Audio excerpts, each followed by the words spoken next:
Shalom HCC Families, sesaat lagi Anda akan menyaksikan atau mendengarkan Saat Teduh edisi hari ini. Mari persiapkan hati dan pikiran saudara untuk bersungguh-sungguh mengambil waktu, berdoa, dan menyembah Tuhan bersama-sama. Kami berdoa lewat Saat Teduh ini, saudara dikuatkan dan saudara diubahkan lewat firman Tuhan yang luar biasa. Mari siapkan hati saudara dan selamat menyaksikan. Puji Tuhan, Shalom. Apa kabar Bapak Ibu Saudara sekalian yang ada di Luwuk, yang ada di Donggala, yang ada di Palu, yang ada di Manado, yang ada di Morowali, Tentena, Papua. Saya percaya kekuatan Tuhan terus menjadi bagian atas hidup saya dan saudara.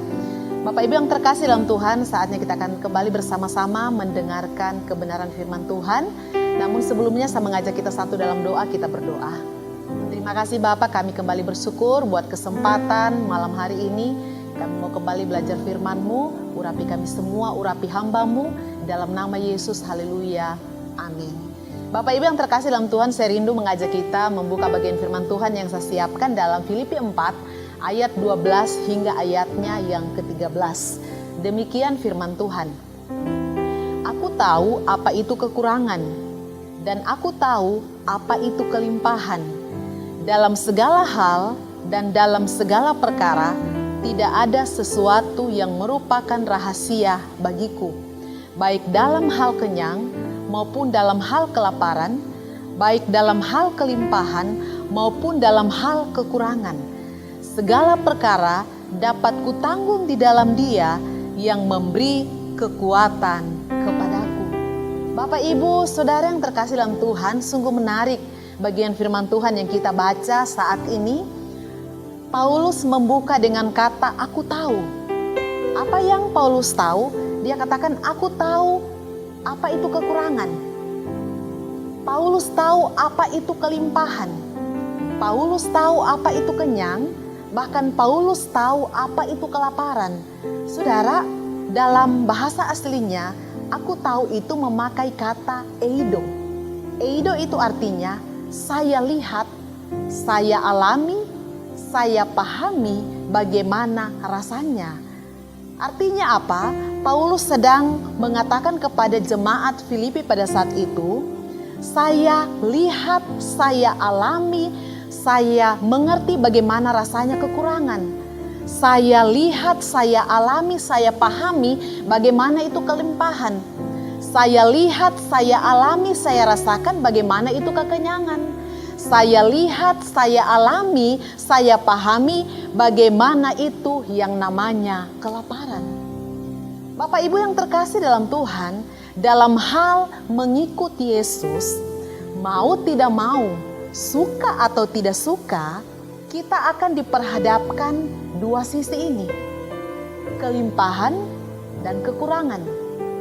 Kekenyangan dan kelaparan. Sebab ada musimnya kita mengalami yang namanya kelimpahan. Ada musimnya kita akan mengalami yang namanya ketidaknyamanan. Ada musimnya kita akan mengalami hal-hal yang tidak mengenakan secara daging. Tapi saya mau katakan, semuanya itu saya dan saudara harus siap hadapi setiap musim hidup yang Tuhan izinkan terjadi dalam hidup kita. Saat kita alami kelimpahan, bersyukur. Saat kita alami kekurangan, tetap bersyukur. Bahkan saat kita alami kenyang, bersyukur. Saat alami kelaparan, kita tetap bersyukur. Bahkan sejak awal, Alkitab sudah mengajarkan kepada kita bahwa saat kita mengambil keputusan untuk mengikuti Yesus, ada beberapa step yang harus kita lewati. Sangkal diri, pikul salib, dan ikuti teladan hidup Yesus. Dan itu bukan hal yang mengenakan. Orang bilang pil pahit. Tapi saudara yang terkasih dalam Tuhan, memang kelihatannya saat kita ikut Yesus, saat kita sungguh-sungguh memutuskan mengikuti apa yang menjadi maunya Tuhan, pada satu sisi nampaknya tidak mengenakan. Tetapi percayalah, ketika proses kita bisa lewati, ketika musim hidup kita bisa lewati, kita akan mengalami yang namanya kelimpahan, kita akan mengalami yang namanya damai sejahtera, kita akan mengalami yang namanya sukacita, dan kita akan mengalami yang namanya kebahagiaan. Saudara, perhatikan kisah hidup Paulus. Saya kira semua kita mengenal pribadi Paulus. Bagaimana dia mengikut Tuhan, begitu banyak tantangan, persoalan yang dia hadapi. Penderitaan yang menurut saya itu begitu luar biasa, yang belum pernah kita alami.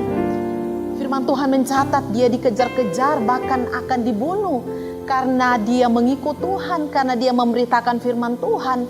Bahkan dia harus masuk dalam penjara. Bahkan firman Tuhan mencatat dia mengalami karam kapal, dia mengalami yang namanya kelaparan, dia mengalami yang namanya kedinginan, dicambuk. Itu sangat menyakitkan. Bahkan penderitaannya itu menurut saya sangat luar biasa. Tetapi coba kita lihat pernyataan Paulus dalam ayatnya yang ke-13 yang menjadi kekuatan bagi kita. Dia katakan begini, segala perkara dapat kutanggung di dalam Dia yang memberikan kekuatan kepadaku. Ini artinya saudara, Paulus itu mengalami semua yang namanya ketidaknyamanan. Paulus mengalami yang namanya ketidaknyamanan dalam hidup. Paulus mengalami yang namanya penderitaan yang begitu luar biasa. Tetapi dalam ayat 13 di situ sungguh menarik. Dia katakan segala perkara, artinya segala musim hidup yang Tuhan izinkan terjadi dalam hidupnya, dia bisa lewati karena ada tangan Tuhan yang memberikan dia kekuatan. Kenapa Paulus bisa kuat? Hanya satu saja. Paulus tinggal di dalam Tuhan. Orang yang tinggal di dalam Tuhan itu berarti dia menjadi pribadi yang mencintai firman Tuhan. Orang yang mencintai firman Tuhan, saudara, apapun itu kondisi hidup yang dia alami hari-hari ini, tidak akan membuat dia menjadi tawar hati, menjadi panik, menjadi kecewa. Tetapi orang yang tetap tinggal di dalam Tuhan akan tetap tegak berdiri menghadapi segala sesuatu. Karena dia tahu ada Tuhan yang terus menolong, memberikan dia kekuatan menghadapi setiap musim hidupnya. Saudara, banyak orang tidak siap menghadapi yang namanya kekurangan. Banyak orang yang tidak siap menghadapi yang namanya proses hidup. Tetapi mau tidak mau, suka atau tidak suka, saya dan saudara harus siap. Kenapa kita harus siap? Karena Tuhan akan memberikan kita kekuatan dan kemenangan. Itulah sebabnya pentingnya jangan pernah lari dari firman Tuhan. Jangan pernah bosan membaca firman Tuhan. Jangan pernah bosan mendengarkan firman Tuhan. Karena firman Tuhan itu sumber kekuatan dan pegangan bagi saya dan saudara. Bahkan Mazmur 119 ayatnya yang 105 di sana dikatakan, firman-Mu pelita bagi kakiku dan terang bagi jalanku. Biar firman Tuhan menjadi pegangan dalam hidup saya dan saudara. Bahkan firman Tuhan menjadi kekuatan bagi setiap kita. Saat kita menghadapi apapun saudara, mari kita kejar firman Tuhan seperti mengejar harta yang terpendam. Karena setiap pribadi yang mengejar firman Tuhan dengan penuh kegigihan, badai apapun yang dia hadapi, situasi apapun yang dia hadapi, dia tetap menjadi pribadi yang tegar dan kuat. Biar firman Tuhan ini menjadi pegangan dan kekuatan bagi saya dan saudara. Kita berdoa, terima kasih Bapa buat kebenaran firman-Mu. Kau terus kuatkan, teguhkan iman setiap kami. Kami tetap percaya kepada kekuatan firman Tuhan yang terus menolong, memberikan kami semangat dan sukacita yang baru. Dalam nama Yesus, haleluya. Amin. Terima kasih Anda telah menyaksikan Worship from Home edisi Saat Teduh. Kami berdoa saudara diberkati dan dikuatkan lewat edisi Saat Teduh kali ini. Sampai berjumpa di konten online Worship from Home berikutnya. Tuhan Yesus memberkati.